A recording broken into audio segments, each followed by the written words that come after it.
You. I'm Kelly Hoeing. It's an absolute pleasure to be here. And today is the day the book is out. It is. It's not like sort of. It's like today. Today's the day. So it's an absolute pleasure to sit here and meet Porter, this is the first time we're meeting in person, and Gary, who I have known for a number of years, but I think we were talking before, sort of more networking and feeling like I saw Gary yesterday, and it was probably too long ago because of social media. But you two have a very long and rich history in terms of knowing each other. Well, it's not like it started at birth, but I adore Gary. And when I was working at Virgin America, Gary approached me really early on when we started the airline. He said, I have this wine show. I'm really into wines. Could I help you guys pick your wine? And so we met at the Four Seasons. Remember that? I sure do. We met there. Porter, please, I'm telling you, this is the right thing for your brand. He's like, you need to do this. You need to do this. And how could I say no? So that's when we met. And I've had so much respect for him, what he's done in the last 4 and 5 years, just building a community in his books and the innovation that you've done in the social space. So I was very pleased when he said he would come and visit with us tonight. Endorses your book, writes in your book, so not just pulling him off the street or off social media. I think a lot of people in this room know what I know, which is Porter is a very special lady, and I'm very thrilled to know her. Oh, thank you very much. Did my mom send you money? Tons of cash. So when I knew that Gary was coming, I thought, all right, let's start off this conversation on networking with social media. I think that's where I know Gary first from. And Gary, you were really recently at the Real Estate Expo. After a few trials and tribulations with flights, again, blessings of social media. I know, how many times did you try and get you made your keynote though? I had a keynote in Dallas yesterday, but Sunday night was an interesting, kind of had 6 different flights canceled, so it's always fun to share those things with your friends on Twitter. So. Yeah, we all knew. But you hated that at Virgin America. That's a nightmare. I'm getting anxiety just thinking about that. You know what's funny about that though? I didn't blame the airline. I think you have to know who's really at fault. So yeah. I thought I played it right. You totally played it right. But I was reading a blog post today about your keynote, and you said, or they said that you said, what social networks really are just the plumbing in our society. Yeah, and so what I think social networks are is the plumbing to word of mouth. Many of you will be here tonight. Porter's gonna crush it. You're gonna be inspired to, buy the book if you haven't already. And you'll catch a couple of tidbits, something that's smart, interesting. And whereas in the past, if this was going on 15 years ago, you might have went home, you might have wrote it down, you might have brought it up over tea with a friend a week from now. But now, as many of you know, handheld devices, phones, you're gonna type it, you're gonna tweet it, you're gonna share it. And so I think Facebook, Twitter, Pinterest, Instagram, all these platforms, they've created the plumbing for word of mouth. And as a retailer and a businessman and a salesman, word of mouth is where so much business is done. If you think back to the places and things that you've bought, it's been through word of mouth. You may not even realize it. And I think that's the power of what social's really done. That's the thing at its very basic level that's really changed, which is being a good person and doing good deeds has never been more valuable. And that feels nice. Yeah, that is great. The other one, I'm going to say, I was searching on you, other than your airline flights and Misha's birthday and all that. Are you stalking him? No, I know Gary, so it's not really stalking, It was your post on LinkedIn, which you're now doing with their influencer columns, and it was your San Antonio Spurs. Yep. Okay. So where are you spending your time online and why? Just to give context to the audience, I made a post that said social media reminds me of the San Antonio Spurs, who are a basketball team that's in the finals again, and a lot of the core players have been there for a while. You're rooting for the Heat? What do you mean they're not in the finals anymore? No, that's the Pacers. Don't worry. Don't ever challenge me in sports again. Anyway, there's been a big conversation. A lot of my world is predicated on what's next.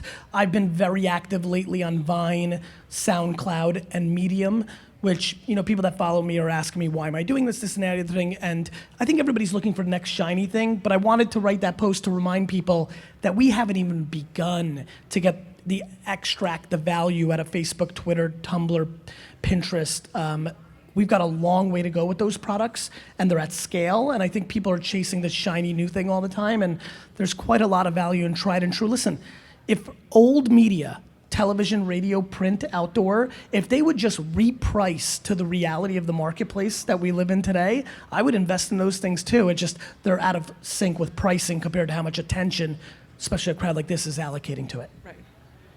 So, connecting online. Yeah. I mean, I think, and this is part of the conversation on, and starting it with social media, is I think a lot of people struggle with it because they're focused on the technology or the shiny object, and they're forgetting there's a human being behind it. Well, right. But, a couple things that Gary said that are actually really relevant to the networking is that technology has accelerated how we connect. So in the past, 6 degrees of Kevin Bacon, do you remember that game? Now we're down to 4 degrees of Kevin Bacon, or, even 3 degrees or 2 degrees if you have common interests. So the technology is making it easier for us to find like-minded people and easier for us to find tribes, as Seth Godin says. So there's that, and then the other thing is that our circle of empathy is a lot wider because of technology. So, Gary and I don't get to see each other that often, but I see posts and I see, photos of your kids, and I feel like I know what's going on in your life, and you have more of a connection. And we're up to about 150 people that we have a connection with. So it's really changed how we interact with people. But has it changed the behavior in terms of the people that you connect with? Oh, I think definitely. I mean, it's taken a situation where globally you can start nurturing different relationships that you would have never met people before. I do include one story in the book, which is quite wonderful. There are some kids in LA from an underprivileged school that sent me a video, and they were trying to get Sir Richard to vote for them for a contest. And I had never asked him a favor. But I was so moved by this video. The kids were really just authentic and real. And so I sent it to him and I said, can you help these kids out? Now, he's only called me twice in my life, so this is rare. But he called and he said, I'm in LA. I'll just meet with them in person. So he spent an hour with these 6 kids and basically, said, what do you want to accomplish in your life? What's holding you back? Totally gave them value. That wouldn't have happened without technology. I mean, write a letter to the assistant and, it would have never happened. Drop there in the Yeah. bottom, other Yeah. than Santa, who responds to letters. Yeah. I want to pick up something in your book because maybe it's not surprising coming from someone with your depth of marketing expertise and knowing Gary with everything he has done with building Wine Library and everything else. You talk about the funnel test, which I always associate with marketers, but you take it to a new and personal level in terms of talking about networking. And for those of you, the book is out. I have now read the book. You must read the book because it was really interesting to me that the networking was taking for me to this new level of the personal transformation, and that's where this funnel test in. Right. I want you to talk about this funnel test because Okay. I think about Gary. Well, I'm actually with going to do wine. the funnel Yeah. test on Gary because... Okay. Yeah. So basically, working in advertising and marketing, what I've learned over the years is that people that have, or brands that have defined personalities or missions are actually much more successful if they know what their core attributes are. So I created this little test. It's 3 steps, and the first one is picking your 3 passions. So I'm gonna pick Gary's passions, and I have a feeling I'm gonna be right on. I have 4 that I would like for him, so I'm gonna pick 3 of the 4. But 3 passions for Gary, I would say wine, Yep. technology, and then I've got family and sports, fighting for the bucket. I think that family's kind of an obvious one, and so hard for me to say. Family or sports? Family's 1, 2, 3, and 4. 1, 2, 3. So what?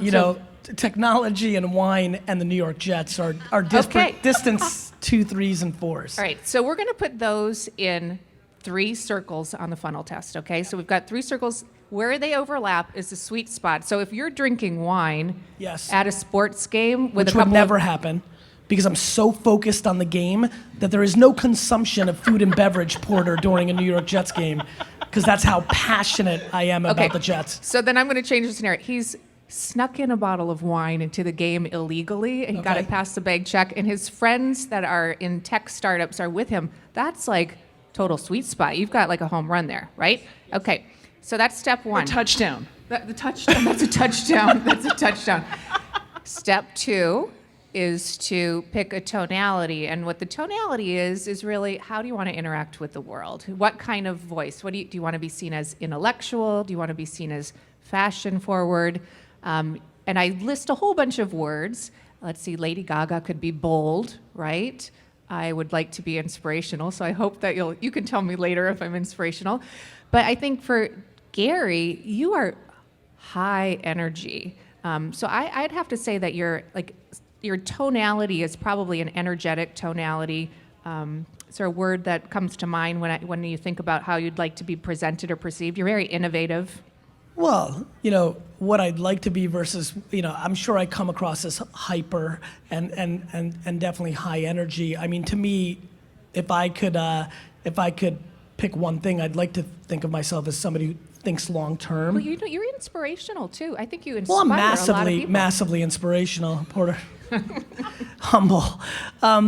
Yeah, I mean, I think I'm. Humble. You know what I I'm would gonna- say? I'm gonna go with humble. No, We're how gonna go about with humble. I would say that I'm all in, right? Okay, If all in. anything, when I pick things, I'm never half pregnant. Okay, so you're committed. You're very present. Yes, so committed. We're gonna go with that, just for the example. You guys following me now? Now, step 3, 15 words or less. What do you want to accomplish? What's your purpose? The reason this is all so important is because networking in the past, I think people thought of it more as like schmoozing and just like meet as many people as you can. You need to have a roadmap and know where you're going. So you probably have 15 words or less that you've thought about what you're trying to accomplish in your life. I would say I only have one word that I ever think about, which is legacy. Legacy. I love that. So, Which is why I document so much of my thoughts and interactions. Well, I had 5 for Gary. you have 5 for Gary? Own the New York Jets. Or on the New York Jets. I could go in Would there. also be preferable. But the reason this example is so wonderful is that Gary, a lot of his success has because you are authentically focused on your passions and you're connecting with people about things that you really care about. And so when you've been on Conan talking about wine, like people feel that energy. So in the book, what I encourage people to do is really think about what are you passionate about? And those are the things that you need to be connecting about. You need to connect with people based on what you care about. So, if you're interested in technology or gardening or whatever it is, you figure it out before you get out there because then your work is going to be much more enjoyable, it's going to be fun, and it's going to be exciting. I would say one thing for me when I think about our interactions and when we're going through this process, since I'm here, one thing I'll spiel is I think you also have to really think about bringing value. I think bringing value is grossly underestimated. So for me, when I was making my name in the wine business, I wanted to make people better wine drinkers, meaning I tried to take out all the snobbery and intimidation out of it because that was holding people away from enjoying wine. They were nervous about it. People cripple when you give them a wine list at a business meeting. Instagram. The first day I saw Instagram when they pivoted, it was 4 days after they pivoted from bourbon, and I knew it was going to be big, strictly because I realized, holy cow, this is making people better picture takers. And accessible. It makes them feel great, right? Bringing value. I totally agree with that. I have a whole chapter called Give, Give, Get. I was just going to say, talk to us about the give, give, get. Great. Thank you, 3 Kelly. Gs. So, I've got it. so that chapter, it basically, it's exactly what you're saying in that if you're bringing value to your relationships, when you turn to someone and ask for something, it's going to be more natural for them to say yes. And it's also going to feel more like collaboration. Now, Gary and I, we don't know each other that well. I adore him, but we've seen each other over the last 5 years, maybe 5 times. That's right. Right. But so we've collaborated on some things, and it made it easier for me to say, hey, will you come and join us tonight? That's because we have a long relationship, and we've tried to add value to each other's careers. So, value could be anything from creating content to curating articles to, hosting a potluck, but whatever it is relevant to your passions, what are you bringing to society that makes the world a better place? Absolutely. What I want to do is set out for people the structure of your book, because again, I found this a really interesting and new way to think about networking. Because it's probably one of those words and one of those, I'm going to say, activities we have to engage in that you hear the word and there's all, you said it, the schmooze, Yeah. the sort of the cringe, and it was just, it was such a pleasure to read your book and have this entirely different approach and roadmap to networking. Well, thank you for that. So what I did, it's in 3 sections. The first section is really more of like the homework, figuring out your passions, your tonality. The second section is more about kind of strategies and core people in your circles. And then the third section dives really heavy into implementation and creativity. What I did was I interviewed about 60 people, everybody from, the CEO of Twitter to Jeff Pulver and Sheryl Lazar. It's kind of heavy on tech just because of living in San Francisco. But I share their stories and use them as examples for people to learn from. And then I built maybe about 30% exercises.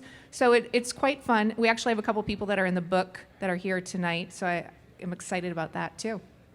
We'll talk about them. And one of the things is you say you put people and relationships first and success will follow.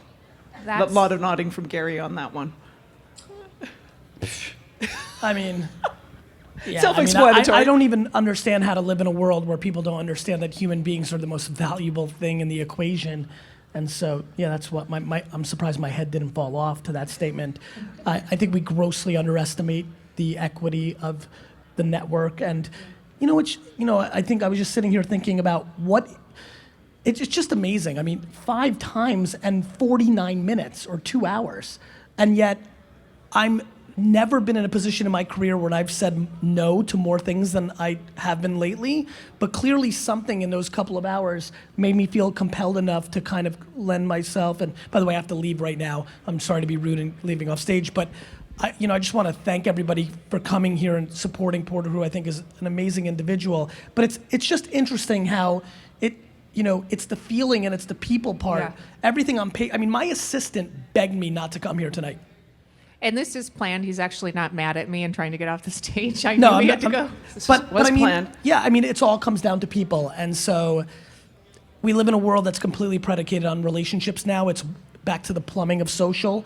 We all have many more relationships than our parents and grandparents had.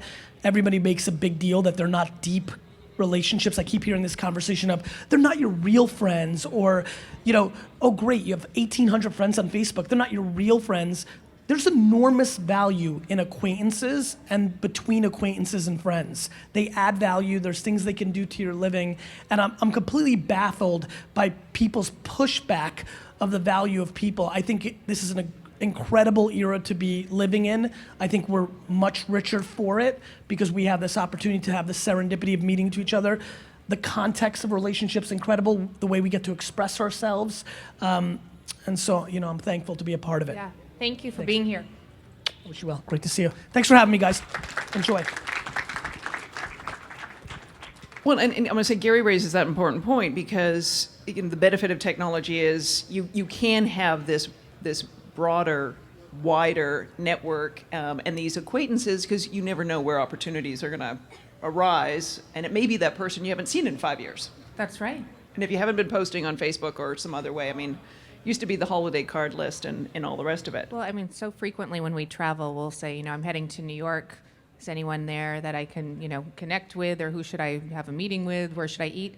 Everything now is so much more real time, and that wasn't how it was done before.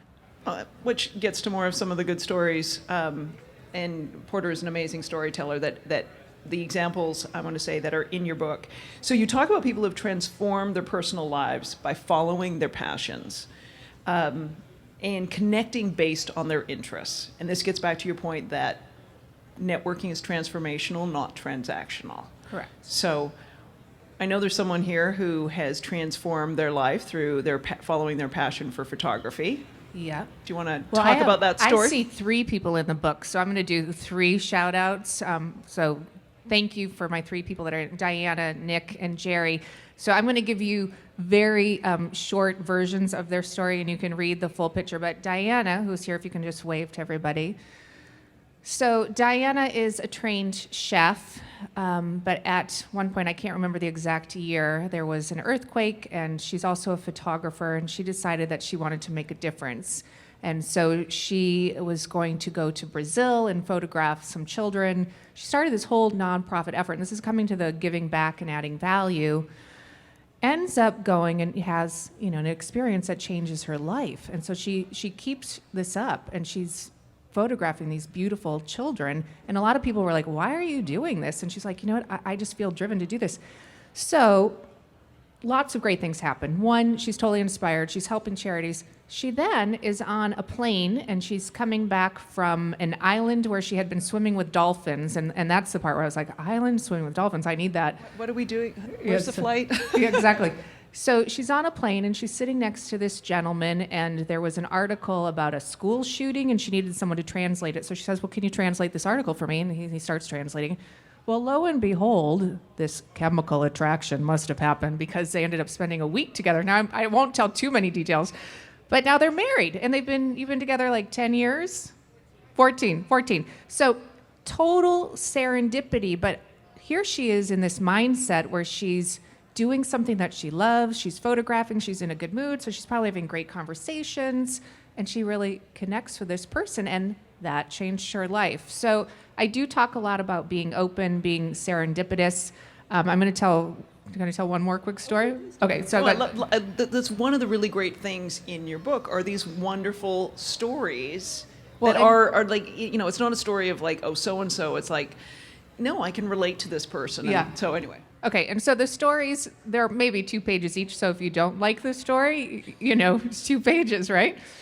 So this one, hopefully you guys will laugh because I think it's funny. So Jerry, who's standing in the back, he's in the book. Now, we've known each other for a long time, probably 20 years or so. I used to live in the West Village here.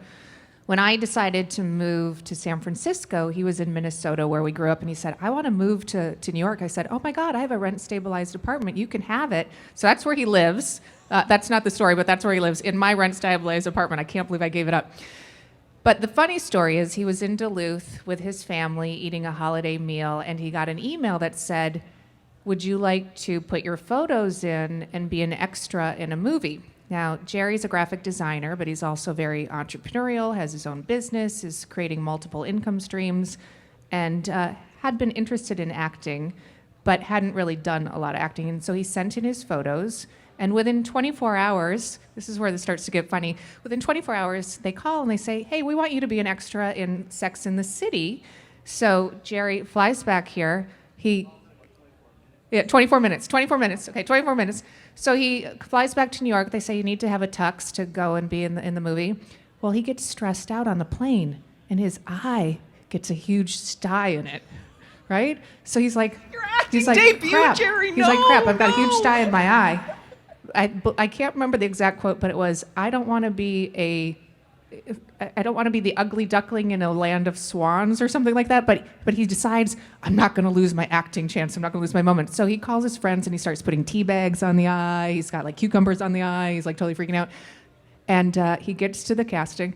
Is this funny yet? Because I don't see you laughing. Is that funny? All right. So he goes, he does the show, and lo and behold, they tap him and they say, hey, we want you to be the photographer in this scene. Can you hold the camera up over your eye?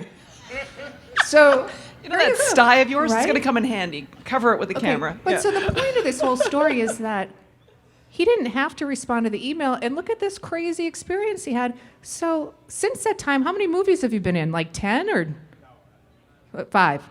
5. So you've been in like 5 movies, and you've been meeting crazy people. I just saw him last night, and he was with a woman. I said, where did you come from? And she said, oh, I just met him at a movie. So you're meeting all sorts of fun people. You're having a great time, and your life has this new facet that's really enjoyable because you took a risk and you didn't say no to an opportunity. All right, one more story. Do we have time for it? Yes. The one more, and then I'll let you ask questions. We're going to pick on Nick? I'm going to pick on Nick. So Good. Nick Graham, can you wave? Nick founded Joe Boxer, and he's a dear friend of mine. He also is one of the most creative individuals I've ever met in my life. So Joe Boxer. I would say, if we get nods in the audience, we can all show our age, all of us who know Joe Boxer. Yeah. Do you guys there we there's go. one in the There back. we go. So what he did was he revolutionized underwear, which is like awesome, and did boxer shorts with faces and like bright gold, and like I remember it as like the craziest marketing stunts ever, and met all these incredible people. His mindset, so he's in the third chapter, the third end of the book, is all about creativity, doing things differently and shaking it up. So a couple funny stories. Nick decided he wanted to pitch Sir Richard. This is how we actually met, was through Sir Richard. He wanted to pitch him a project because Virgin Atlantic was starting to fly from Heathrow to New York. And so Nick thought, I think I want to do an underwear fashion show in the plane. That seems like a good idea, don't you think, to have an underwear fashion show?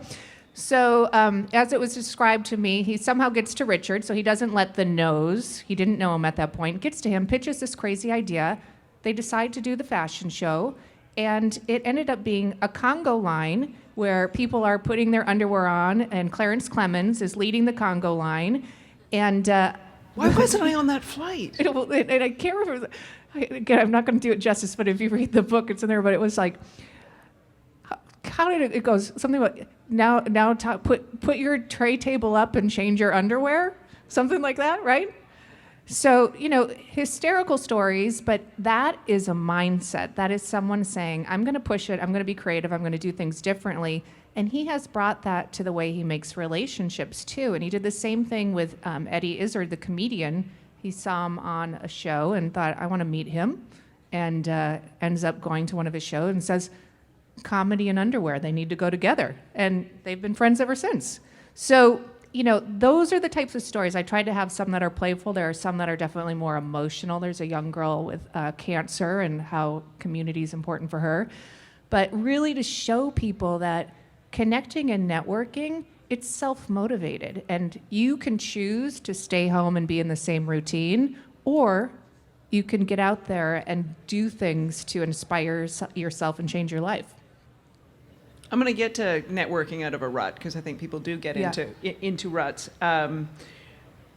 We've talked about networking in terms of networking around your passion and what you're passionate about, and I think that makes it easy for the icebreaker, the conversation starter, being around like-minded people. Let's talk about the we, not the me. Or me, yes, the we, not make sure I get it right. The we, not the me. Let's talk about that mindset with respect to putting yourself out there and networking. Sure. So this comes back to what Gary was talking about too, about value. And so I think it's really important to think about what is the other person getting in a relationship, and how am I making this a conversation that's about us or two people instead of just one. So, for Gary, when he was giving the wine example, he was trying to help people not be scared around wine decisions. So he was making it more accessible. So the we there is he's helping other people. So it's just, again, it's a mindset, and it's shifting and thinking about, how do I want to interact with people? How do I want to interact with the world? Even when you go to events, a lot of times you think, what's in it for me? Well, what if you shift and you think, what can I do for someone else? What can I do to help someone else at the event? Right. It's a completely different mindset. It was what I always say to people who are anxious about going to a networking event. I always say, pretend you're the host. Yeah. As soon as you walk in and you pretend you're the host, all of a sudden, it's a lot easier when worrying about everyone else's comfort, versus your own. There's another concept in your book which I found really interesting, and this is this producers versus consumers. And I would like you to talk about that. Like, what's the difference, and why is it important to get into the mindset of the producer? Great. So this is the end of the book, and it's all about implementation. So, what I would say, it's a very simple question. Are you a producer or are you a consumer? Now, from an economic standpoint in society, we need both. But if you are thinking about being a producer, again, it's what am I bringing to the conversation? This could be blogging. It could be creating artwork. It could be hosting a gathering where people are coming together. what I encourage people to do is think about, what am I bringing to the table? Because a lot of times we're just taking, right? We're taking from relationships, we're taking from, society, we're using things, we're asking for favors. What are you producing to make things better and to add value? So Diana's got her photographs, and Nick is bringing creativity. If you connect from a place of creativity and producing, you will have more authentic engagement, because you've got something that you're sharing. It's almost like you're creating a middle ground between people. So I really encourage people to think about, what are you producing that's in that middle ground that's actually going to be exciting to people and interesting, that you can connect on. And we all have something that we can produce. I know we're going to go to Q&A because I'm sure there's some questions out here. So if you've got questions, make sure that the folks from Apple know where you are so they can give you the microphone. Because this is being recorded, I'm going to take this opportunity. Do you keep a list of people you'd like to network and meet? And if so, who's on that list? Oh, well, I have. Because they may be watching. I have been trying to meet Bill Clinton. It's not working. Bill. The reason I wanted to meet him, it's not what you think. The reason I wanted to meet him was because he's like the Uber networker, right? Everybody loves him. And I've heard a lot of it is his body language, that he gets like really into your face. Really like intense and paying attention. And like just very focused, very spontaneous. So I thought, you know what, I need to meet him. I'd like to meet Oprah. Yep. And then those are kind of my top two. But so Bill, I did, I wrote him. I found people in my network that were 1 degree away from him. I sent tons of letters, and I got no. And so in the book I talk about, you don't get upset. That has nothing to do with me. Bill's not saying no because he doesn't want to meet me. He's busy. Right? So you keep going. When it's that other no. Right? When it's that other no that he doesn't want you to meet me. You'll know when it's that no. Probably if I get a restraining order. But so... at the very end, anyways, I get an email that says, meeting you, and it's from Bill Clinton, and I'm like, oh my God, I can't believe it. Now it's like a joke with my friends. And it was one of those fundraising emails. I'm raising money for Barack Obama, and meeting you, we all need to meet together. And I'm like, oh my God. So it hasn't happened. Okay, all right, we put it out there. It's now going to be up on iTunes. Bill, this is your chance. Come and meet Porter. All right. Networking, questions. I love when people are smiling in the front row, so thank you for that. Thanks for coming, and I actually started reading the book this morning, and I'm excited about getting into it. But if you had to choose the single most important piece of advice for recent graduates or someone that's doing a career change or someone, the single most important piece of advice in your book, what would it be? Yeah, okay, the single most important piece of advice is believe in yourself. And raise that bar, go for it. Don't be the one that holds yourself back, because a lot of times I think people stop themselves and say, I'm not going to apply for that job. I don't have the skills. I'm not going to do this because I don't have, this degree. Keep putting yourself out there and keep working on building your confidence, and know that you can bring a lot of value to the table, and start the networking, connecting immediately. That's great advice, because it's just, I think it's right now the way the economy, everything is, it can be really demoralizing and really hard to keep going, where, so many things that you're doing with networking is anonymous in some ways because it's online and you're not feeling that human connection, and it gets tough. Well, jump to Shira Lazar's story. And if you haven't read that one yet, go to that, because it's talking about how she wants to get into broadcast and kind of charts her own course. And then you can also send me a tweet or an email, and we can chat. We like that. Hi. I kind of want to go back to the social networks, and with all of these social networks coming out, it's very important, I think, to say genuine. And how do you not oversaturate your friends and your followers and people that start to look to you, and then it's too much information, or it's now that's a publicist writing that. That's not the person that I'm actually following. So what is your advice in staying true and genuine to your own network and about advertising that hops on these social marketing trends? Yeah, I love that you're even thinking about that, because that means to me that you have integrity about what you're posting, and you're already bringing value, because you're thinking about, I don't want to spam my friends. I want to do things, ethically and that are good. So I think less is more at some times. So I would say, pick the social networks that you want to be involved with. I don't think you have to be on all of them. I think that's too overwhelming, and that your life isn't full, and then you won't be out meeting people. And don't you want to go meet people?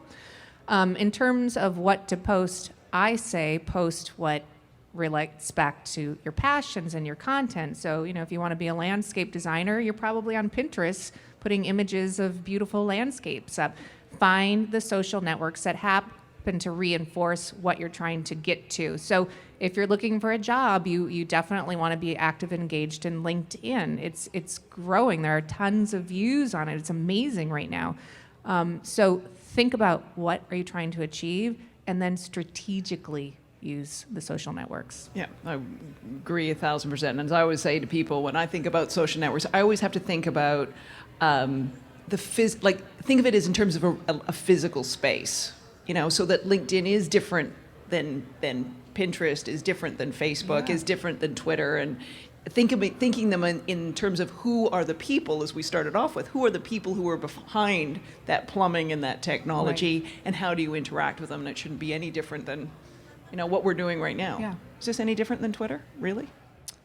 Well, it's easier to talk because you don't have to edit, right? And I don't have to. I get a little more than 140 no characters. No smiley faces at the end. Yeah, no emoticons. We can actually smile. Hi, Porter. My name is Philly. I'm actually doing a career change, and I've taken full advantage of social media and connecting and networking, but I've come into a rut. I feel like I'm almost pestering people, and they don't want to actually meet with me, which I feel is extremely important, being able to meet with someone face-to-face and in person. Can you give any advice for taking all of your advice that you've given? What else should I do? What else can make me stand out to increase my networking connections? Okay, great question. So I know it's hard not to get frustrated, but don't give up. So you're going to keep at it, keep working at it. Look for more people to reach out to. Of course, I want you to read my book, but there's another book that I'm going to recommend. It's called Little Bets, and it's by an author named Peter Sims. So Little Bets. Little Bets, and I reference it in my book, is all about that big things happen with small actions, and so you just keep making small actions in the right direction. So I'm not sure what career field you're trying to go into, but let's say hypothetically it's fashion, because you look fashion forward.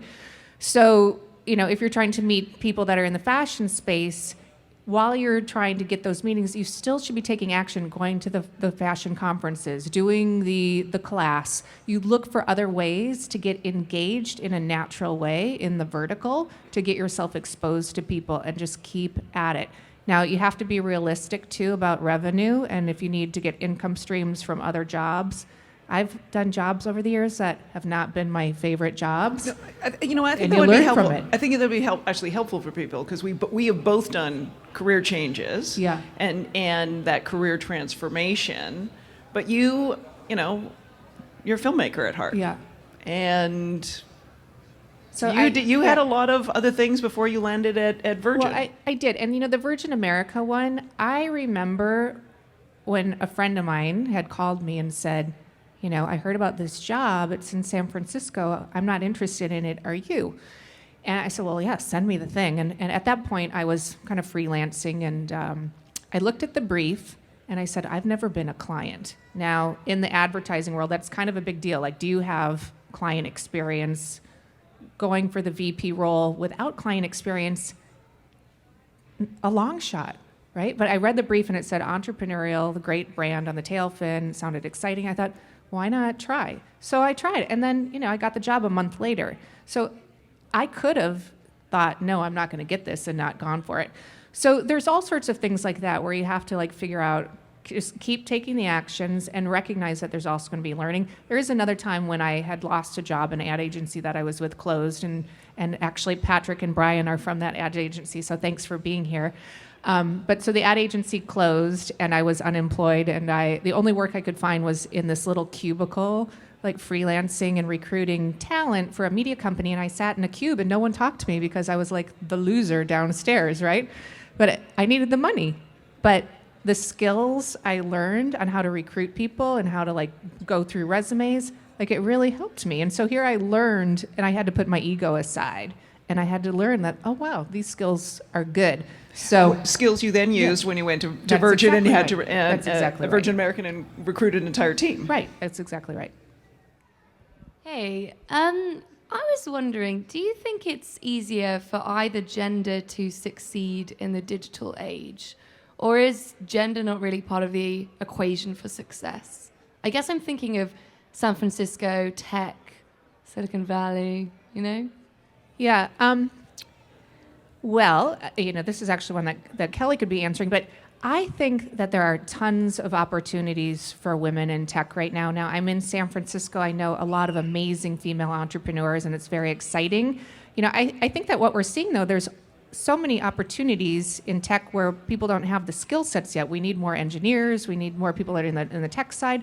So I say yes, that women should be able to make it, but they have to go for it and believe in themselves. It's that same thing.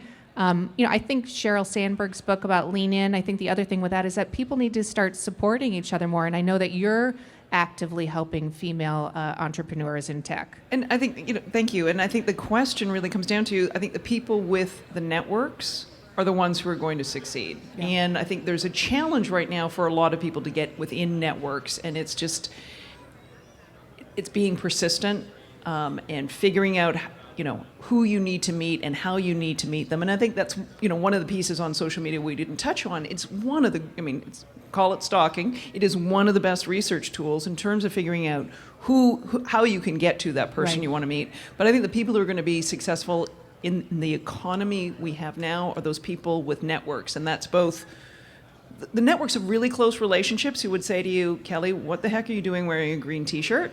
Okay, those people can give you that really close feedback. Or the people would say to you, Porter, go for that job. I'm not going to take this job. I know you're the best person for it. And if I can't take it, I want you to take it. And then as Gary pointed out, all those acquaintances, because you never know where that next opportunity is going to come from. Well, there are 2 stories in the book that are female tech stories. One is a woman named Melody, who is now the CEO of Style Seat, which is basically like Open Table for haircuts. And she's 28, I think, so she's very young. And she networked her way, 2 tech events a day until all of a sudden the overlap of her business and her personal was completely ingrained, and she knew all these tech people. And so when she finally decided to start the company, she turned to them all for, her A round, and now she's doing very well. And Britt Morin is also in the book, and Britt has a kind of like a new Martha Stewart kind of DIY in tech. Yep. So read those stories. And then email me. Tweet us. We'll answer them. So this question, it is about using your network, but say the situation is you've made a career change and it's an absolute nightmare. And it's only been for 3 weeks and you just know it's not a fit. How do you craft and tell that story when you're looking for a new opportunity without seeming like a millennial flake? That's